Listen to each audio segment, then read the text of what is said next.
Notice how I went back to the exit before going straight back through this door. I want to show you a nice little area and how to get the witch effect. And to do that, we need to go to the Hell Maze, if you recall that from the previous episode. Okay, so we go in.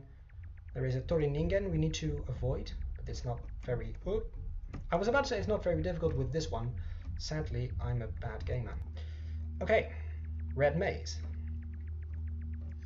I really hope I correctly recall and recreate this path, because it used to be one of my favorite areas where I'm currently about to go. Let's see. There's a stairway over there. Yeah, let me just show you what's down there. We get to the docks, which is really nice and soothing. Many long docks that sprout from the main dock, and there's usually nothing to be found. Just a nice little relaxing journey, and sometimes a strange character standing either on the pier or in the water, and a whole bunch of lanterns.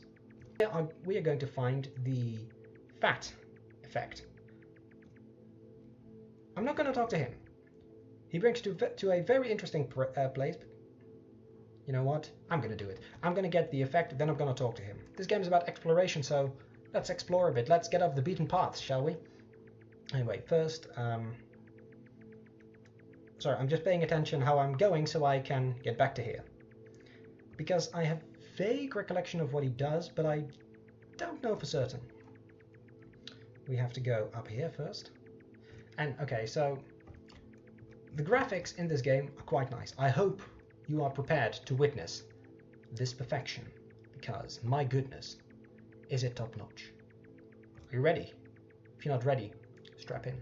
I'm just stalling at this point. Are you ready? Here it is! Thanks. But yeah,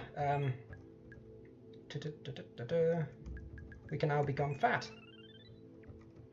So you can walk as a chubby Madotski whose stomach growls a bit, if you want. Here we are. Talk to me. He brings us to the wilderness. Meet me at Wildy. No RuneScape memes. Yeah, this area is also... I was about to say that, but I don't think it's true. Yeah, because you can access the wilderness and the infinite wilderness through the dark world, which we visited in one of the previous episodes. But you can never get to this fencing from there. You actually need to talk to this clothed guy in order to get here. And these are the barracks, just a settlement, kind of sad looking, with presumably a whole bunch of soldiers. There's this figure. Let's leave him alone.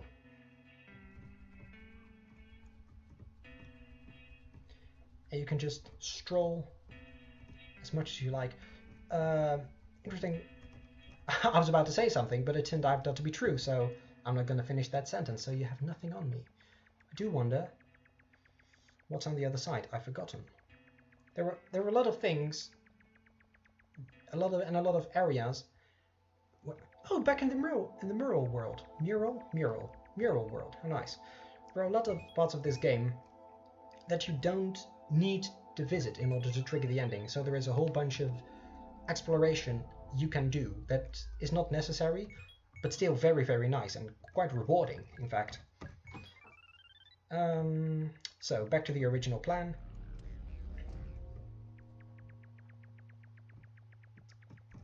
Go back to that strange gate.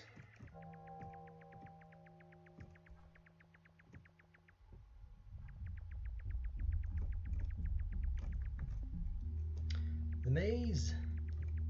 Okay, down.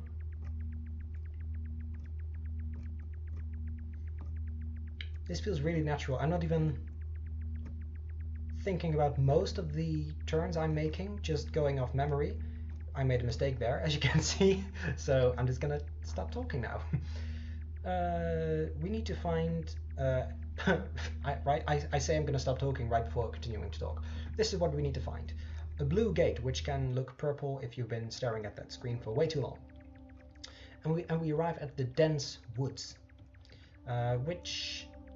Another part of the dense woods is accessible from the forest and the infinite road we just saw a short while ago.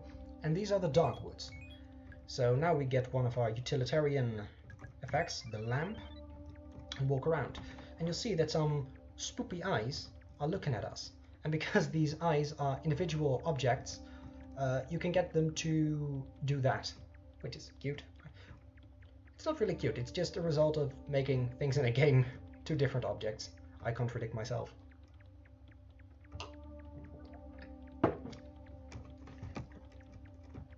I wanted to make a very smooth transition, you know.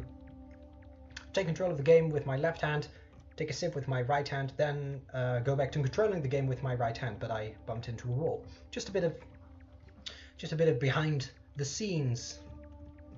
That's not particularly interesting. I don't really know what to talk about. I'm kind of tired as I started filming this, but I just really wanted to do it because this is a game that's actually really easy to record once you finally get the game running, which can be difficult on some systems, even though it looks so simplistic. So yeah, I just had dinner and I thought, you know what, let me just turn it on, let me just get all of the effects from areas directly accessible from the Nexus and see where that takes us. If there's time, I might go to a more deep location. Excuse me again, which is what I'm doing right now. And I believe after sitting next to this guy for long enough, yes, I don't know if you recall, but when we arrived, the sky was not this color, and now we can no longer walk to the right, but we can walk to the left. And we are at the Witch's Island, the Witch's Pier, the Witch's Bridge, something like that.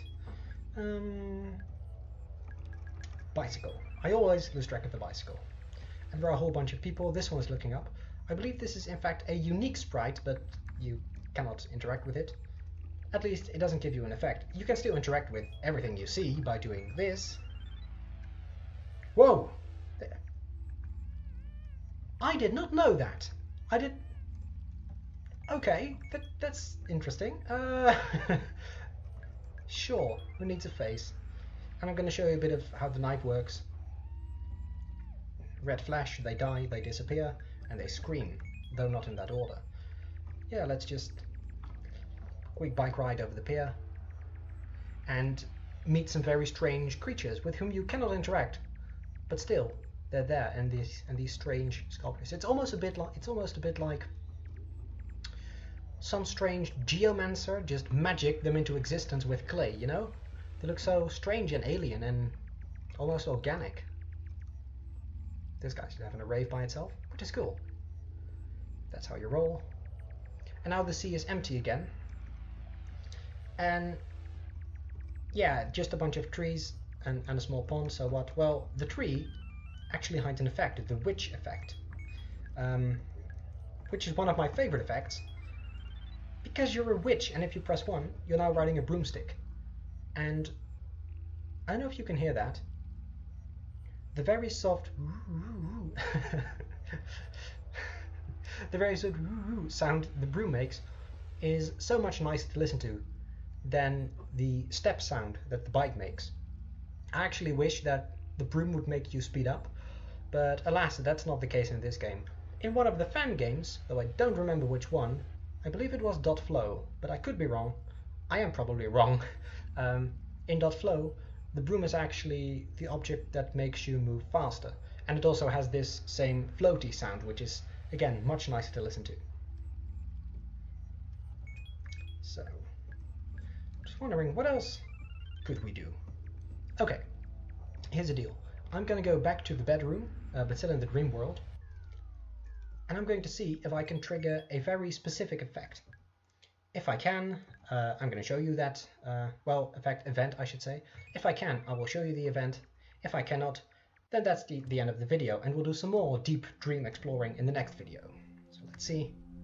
Yes! Seems like you're all very lucky guys today.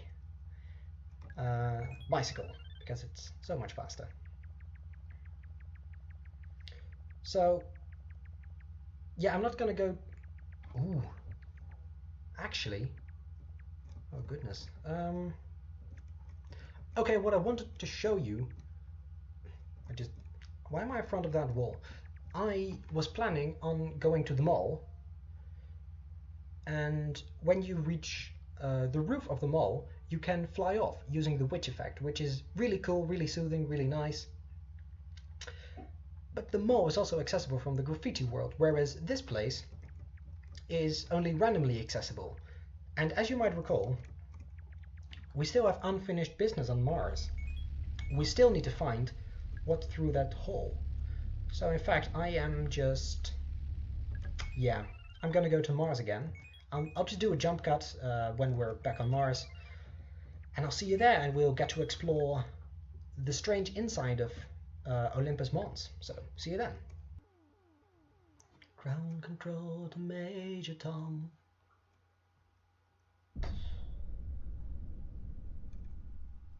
Okay, here we are again. Yeah, that might not look like... you might think, well, why did I bother to cut that out? Well, it took a long time, because all of this happens random. It took a long time to finally trigger the space shuttle failing and crashing event. And when it did happen, I pressed Z way too early, so I left the bed while it was dark, but before the alarm went off, and that just cancelled everything. So I had to start that all over again. So I probably cut away like 2 to 3 minutes of just me going, just entering and exiting a bed. But where were we? Midget. We can get in. There's piano music. As if I need to tell you, you could probably recognize that as a piano, if you are listening to this. And there's like a train engine, it looks like. No Thomas jokes. And you can trigger a short bit of piano music and continue the background music. That's a cute touch. And if you wish, you can stab him and his eye color changes. And also some of the pixels around his eye. I don't know why that is. But yeah, maybe interesting to know. On the Wikipedia, this guy, which you find on Mars, is known as Mars Sun. Yep, very, very creative there.